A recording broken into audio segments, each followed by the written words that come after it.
Bismillah ar-Rahman ar-Rahim wa bihi nasta'een. Assalamu alaikum wa rahmatullahi wa barakatuh, everybody. How y'all doing?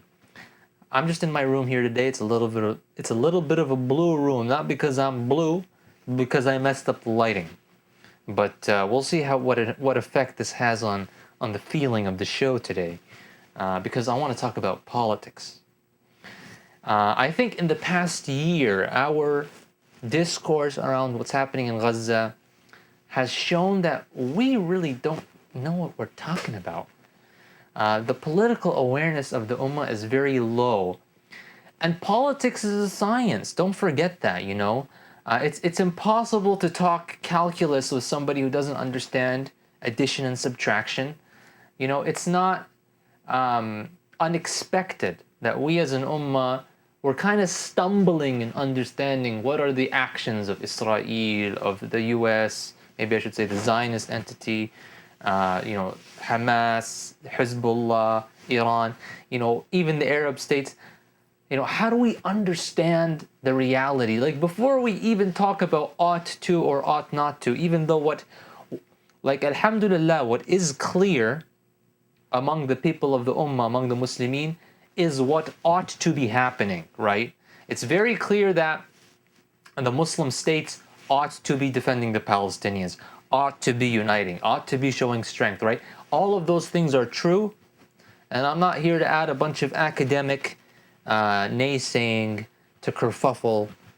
Sometimes academics like to come in and be like, well, it's a little bit more nuanced than that, They say, well, you're acting a little black and white, right? So they take a black and white view of the world, they make it a gray view of the world. So instead of black, white, everything becomes gray. So this is what Eliezer Yudkowsky calls the fallacy of gray. Because when you take a two-color model of the world and you make it into a one-color model of the world, ironically, you're actually being even more simplistic in your thinking. For those kind of postmodernists, everything is just like, there's no real truth, man. It's everyone is just a person, every nation is just a nation, and they're all just doing their own thing. And no. There's good, there's evil, there's right, there's wrong. That's a bad person, this is a good person. These truths exist, and your intuitions are correct, O Muslim viewer. But if we want to revive, we must understand the political ABC. So let me, without further ado, I want to get into a case study analysis. Say that you, dear viewer, are running for mayor, okay? You might have heard before that, like, the guy in charge in a democracy, quote unquote, doesn't have much power, is kind of like a figurehead. But you might have heard this so many times, but you never understood, like, the science behind that. Like, it never clicked for you. I want to try to help. If I just do that in this video, I hope I get you a little bit closer to understanding power and politics, okay? So today I'm going to help make that part click for you. Joe Biden, right? How much power does Joe Biden have? You've probably heard many times people say, well, Joe Biden doesn't really have much power. Joe Biden is just the president. There's more powerful people behind Joe Biden. Okay, but how is that? Like, he's the president, he gets elected.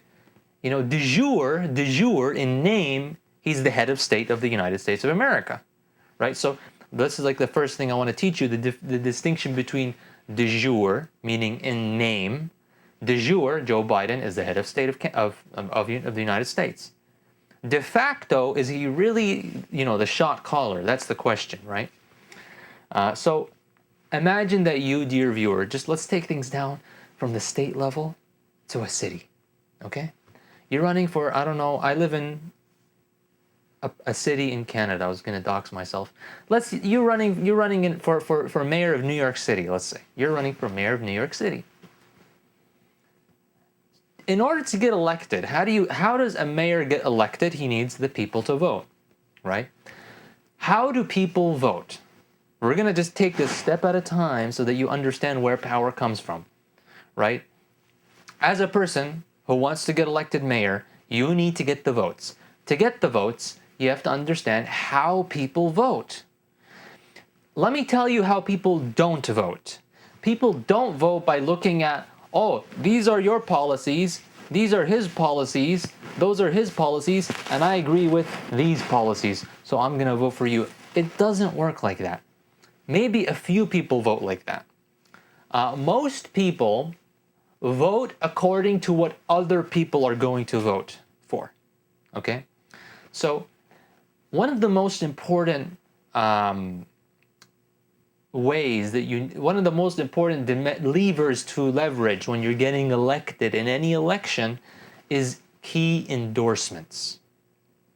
There are influential people in society, community organizers, unions, past mayors and legislators,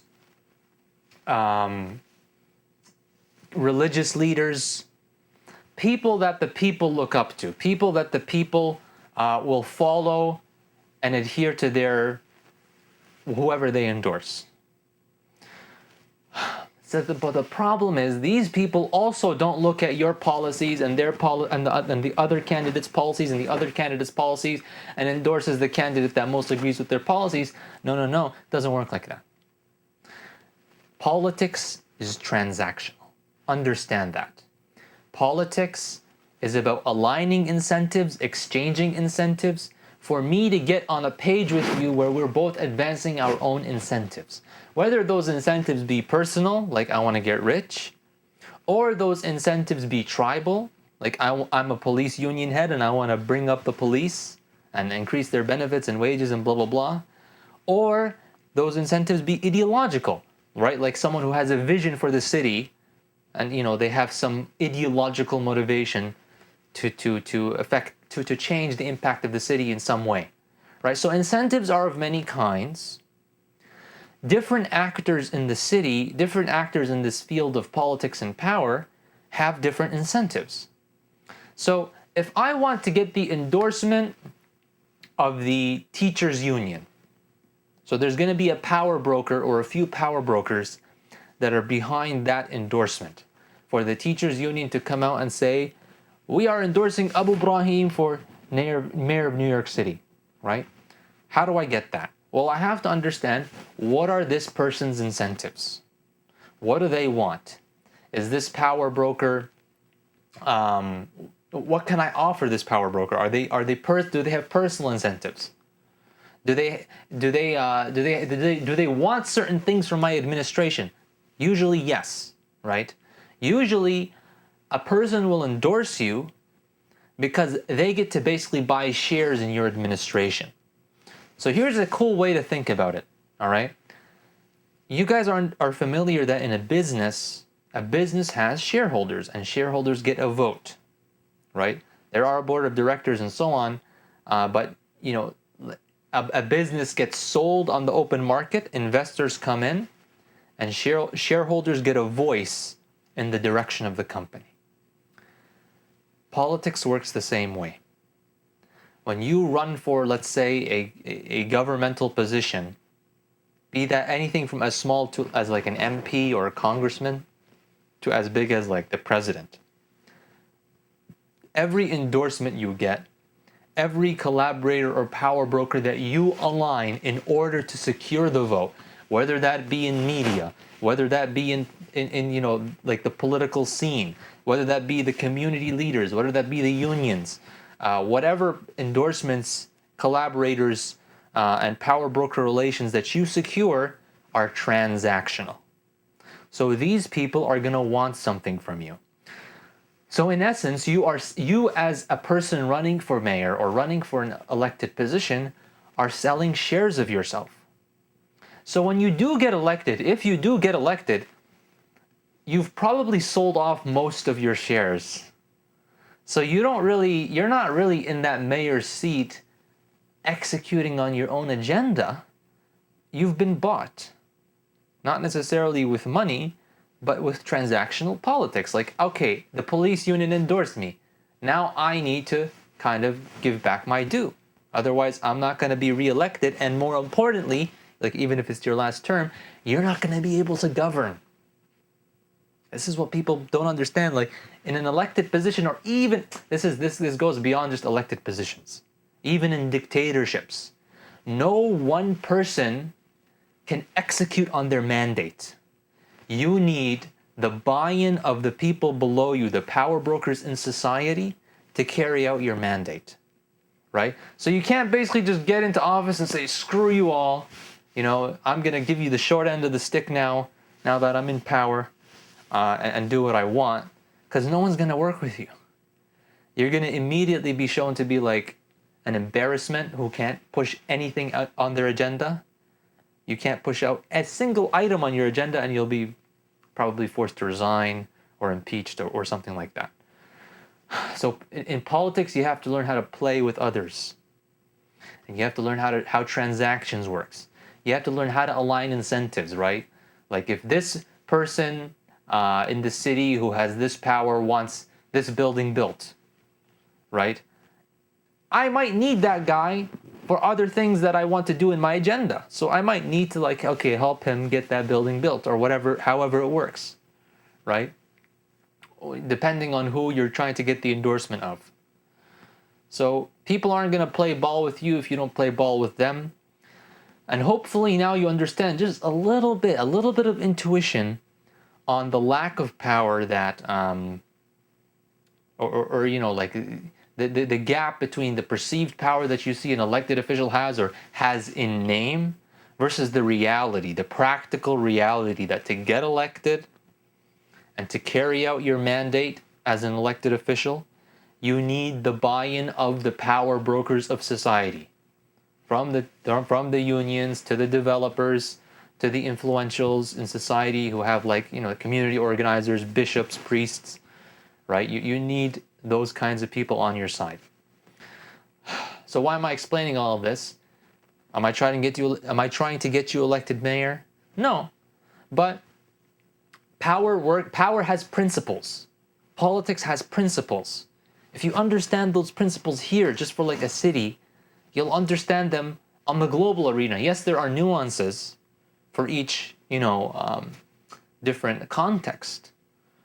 But the principles always stay the same, right? You look at Iran and you look at the United States. De jure, meaning in name, these are two states. They have two presidents. They both have a seat at the United Nations. They're both sovereign countries, one of the 190 whatever. Almost like they're peers. The de facto reality could not be further from the truth. Let alone one of them economically dwarfs the other. Let alone one of them militarily dwarfs the other. Let alone that one of them dwarfs the other from an intelligence gathering perspective, from a technology perspective. One of them dwarfs the other from a regional influence perspective. See, when you only look at the names of things and you look at Iran is coming out against the US and the people of Iran are chanting death to America and stuff like this, you have to understand what is the purpose of all of this. There are certain ways that you approach politics. Number one, what are the incentives of these people? Incentives are not communicated in speech, because someone might be saying something like death to America, but who is the audience for that speech? And what is the intended effect of that speech, right? Not every communication, as people should know, anyone with high emotional intelligence is going to be good at political analysis. Or not necessarily good, but they're going to have a good leg to go off of, because the politics of the office politics has the same principles, right? Some people are never going to advance in the corporate ladder because they don't understand office politics. They don't understand that certain communications have certain audiences with certain objectives that might not be reflective of the reality of the position of the person, right? So people on the streets of Iran chanting death to Israel, or death to America, who's the audience of that? Is it the American State Department? Is it the American public? Is it the Arab public? It could have multiple different objectives. How you understand the incentives of these people, you have to look into their histories. You have to look into their actions, their actual political actions, right? We know, for example, that America flew Khomeini from Paris to Iran and allowed that to happen without shooting down no plane. They helped provide that plane. We know, for example, that when Iran wants to strike American military bases, they call ahead of time.